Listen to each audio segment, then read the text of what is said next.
Hi, I'm Lori Stevens, 8 to Great Certified Coach with Life Skills Prep Camp and Powerful Education Solutions. Welcome to this Wednesday Wisdom.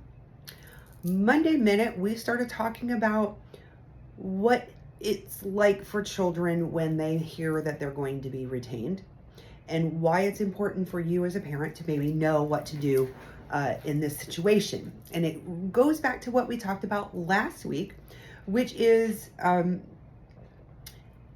if there's a behavior that your child is exhibiting that you don't really care for, that sometimes they get that by watching what's happening around them and they have their own version of a behavior that they're seeing from other people. And so if you think about that topic and how we talked about that, and then now let's think about being retained in a grade in school. Now, for those of you that don't know, I'm in Florida, and in Florida, third grade is a retention year.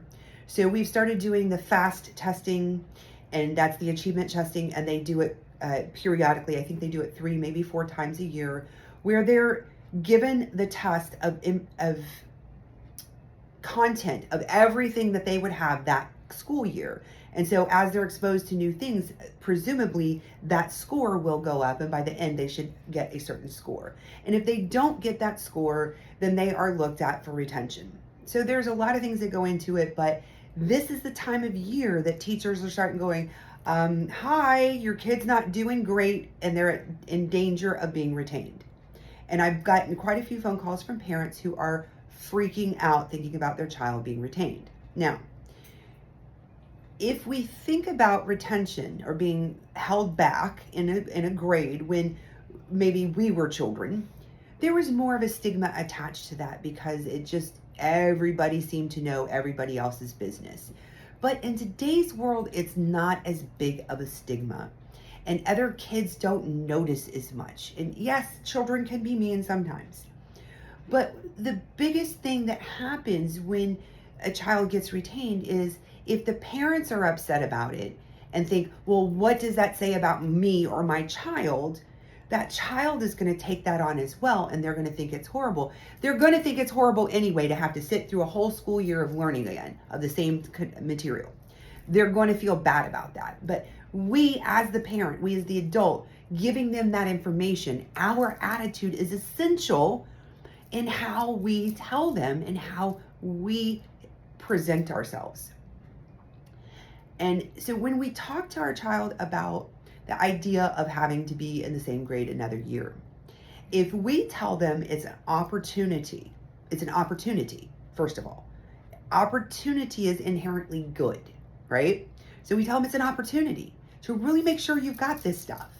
And not only that, it's an opportunity for you to be a leader in your classroom, because this stuff should be kind of easy for you, so you'll just get it done, and then other kids will look at you and go, wow, you're really smart. So how we present it to our child is super important.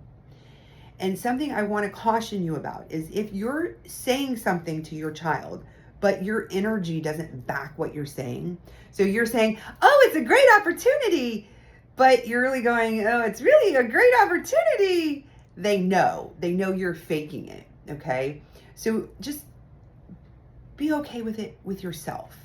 Understand if it's really truly going to happen, it may be for the best thing for your child. And if it's going to happen, how we approach it is really important. So I'm not saying don't fight the retention. Please, please, please don't take it that way, because no. I have fought for many children to be moved along, and we've gotten them there. So as an advocate, but I'm not trying to say don't fight for them. I am trying to say if it becomes the reality that it's going to happen, how we present that's really important. The only other thing I really want to say about this, because this piece is super important too, is if you think your child can't hear you somewhere in the house and you're having a private conversation with someone else about the subject of the retention, please, please, please, please be super careful that your child can't hear you, especially if you're saying things you don't want them to hear. A couple of years ago, I had a student who the parents thought the child was outside doing something, and they had come back in the house quietly, and they snuck in because they heard their parents talking, and they eavesdropped. And what they heard was really bad, because the parents were just being open and they were sharing their frustrations about their child. with their spouse, in a private conversation, and the child overheard it, and the child overheard things they should not have heard, and it really hurt their feelings.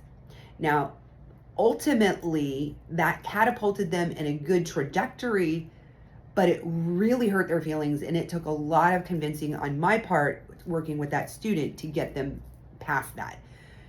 The point being, if your child's anywhere around, just make sure they can't hear you if you're talking about it and you don't want them to hear what you have to say. Okay? Just an FYI and something to consider, because super important. I've had many kids report they heard mommy and daddy talking. So please, please, please be careful. All right. So that's your Wednesday wisdom. If you need help understanding retention in Florida, if you need help thinking about how you're going to approach this with your child, what actions can be taken to prevent it or to support him, that child being in that grade again, please, please, please feel free to reach out. If you know somebody that's struggling with this topic, please share this video. No harm, no foul, right? All right, great. I hope you have a great rest of your week and a great weekend, and we'll catch you on Monday Minute.